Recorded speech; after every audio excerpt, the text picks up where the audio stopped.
forte batte schiere, per la vittoria galleggia, dalla pista alla pedana, l'avversario si scalmana, ma l'atleta dell'istituto lunga vita troverà. L'istituto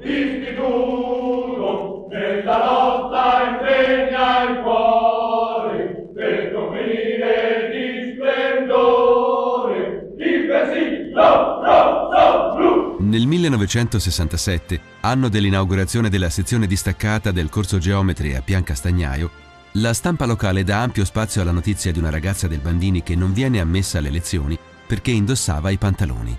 Un fatto che resterà sulla bocca di tutti per giorni e giorni. Era un'alunna che faceva parte del nostro gruppo, perché l'usanza di quei tempi erano che dai rioni ci si muoveva tutti insieme per venire a scuola, per cui e gli disse: ma te dove pensi di andare vestita in questo modo? E la rimandò a casa. Il clima di cambiamento e di contestazione giovanile coinvolge anche il Bandini, a cominciare dai primi scioperi del 1968. In varie occasioni i bandiniani disertano le aule per manifestare con gli universitari che chiedono riforme. Le punizioni non si fanno attendere. Il primo sciopero che la preside Gori ormai è nota per la decisione, che fu una decisione disastrosa, sancì con un 7 in condotta e 5 giorni di sospensione a tutta la scuola, e quindi fu veramente l'inizio di uno scontro fra il movimento studentesco, professori, le agitazioni.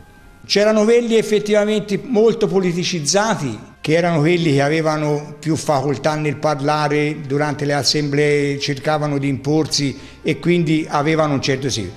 Poi c'era un'altra parte, sicuramente era la maggioranza, di persone che viveva in maniera un po' più goliardica. Un primo successo i manifestanti lo ottengono nel 1969, quando va in soffitta il difficilissimo esamone di maturità che aveva tormentato per decenni generazioni di studenti. C'era da studiare qualche cosa meno, però c'era la novità di questa maturità che non sapevamo, che noi eravamo i primi che affrontavamo questa maturità.